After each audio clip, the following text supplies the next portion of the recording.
Hello, beautiful people. This is Faisal. Such a beautiful day here. Thought I'd do a video. And I've been thinking about doing a video for a while, and it's been a while because I've been quite busy with other things. But I wanted to do a video.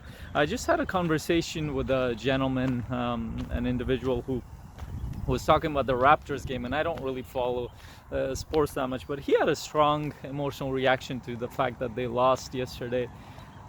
And this is always very interesting for me, and I have to go a little bit behind a little bit back to my background, where I grew up in, and why this is important. I'll give you the backstory, but I promise it's important. Stick with me because you're gonna like it. So I was born in Afghanistan, and my family they had to leave the place just because it was.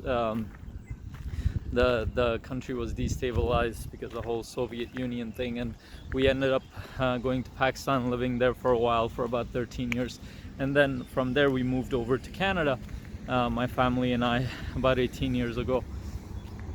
So something interesting happened with me specifically, even though my brothers might think differently in relation to this, or my cousins or other people, but for me it never gave me that attachment to one identity.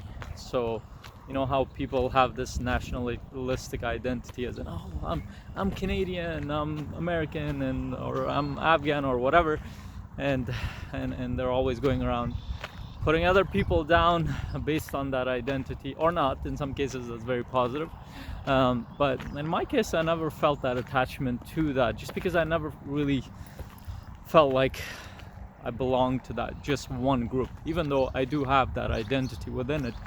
And now, the more I think about it, the more I realize that it's had a very positive, profound effect on me too, is because I can relate to different identities that I have in my life, from being a father, being a husband, being a son, being an Afghan, being a Canadian, or all these things that we consider as part of our identities. I can feel all those things as a part of me, but one or the other doesn't really break or make me into who I am. And the other aspect of it is that it makes me feel much more connected to our group identity as human beings, more so than the separateness that we have set up around us.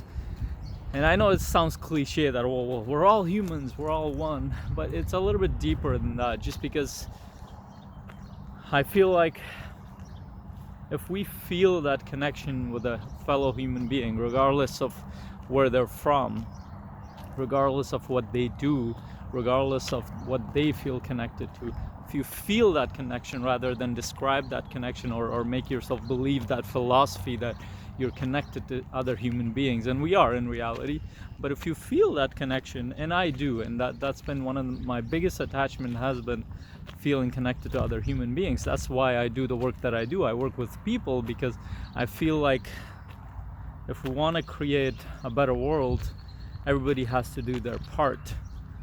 And one of the reasons why I work with people is to empower people and give them the awareness, the tools, or help them develop that awareness, tools, strategies, and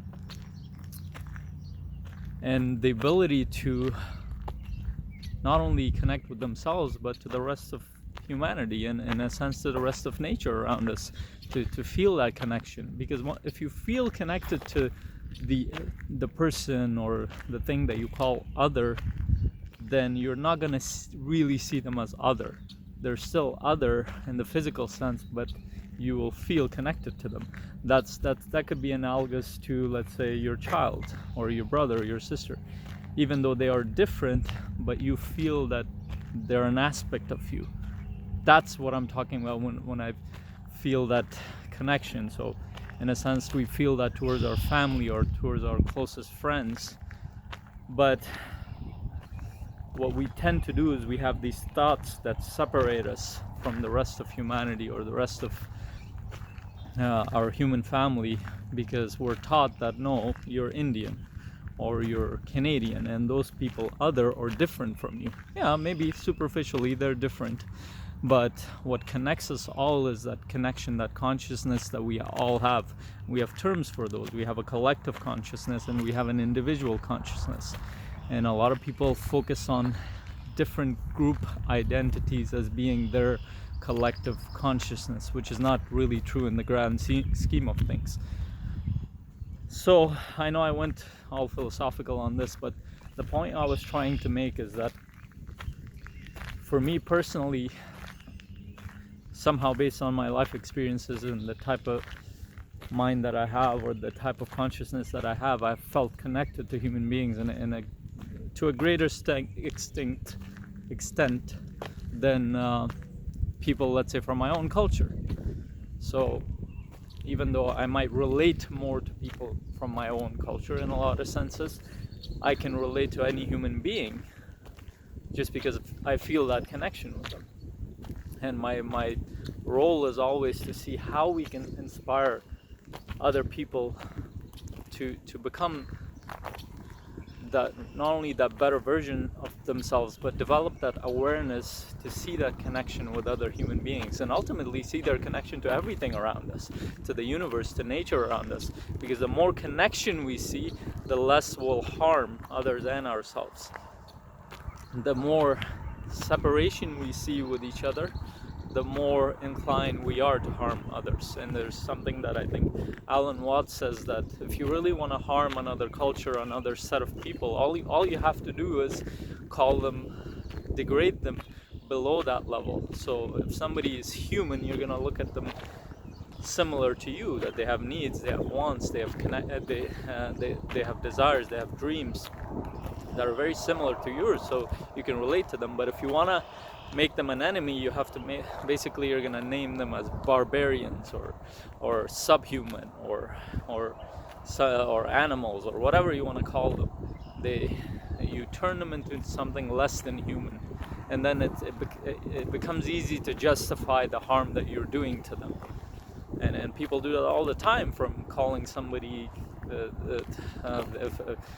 there are religious differences that are between them. Oh, that person is a Christian, or that person is a Muslim, or that person is a Hindu, that person is African, or that person is this and that. And based on that, they think that they can justify to do something to them if they think of those things as negative.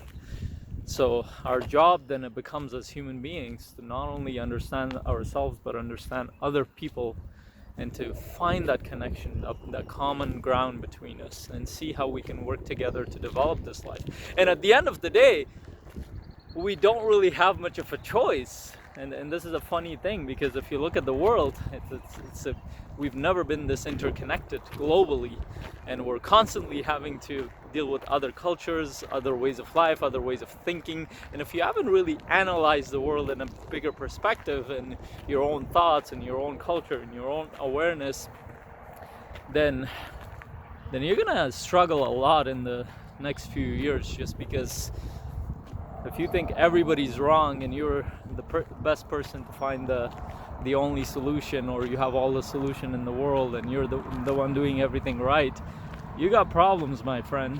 But if you think that everybody kind of has a piece of the puzzle, and we can all learn from each other, and we can develop a world together, I know it sounds very idealistic, but it's becoming a necessity more than an idealistic thought, then we can create a world that's much better than where we are right now.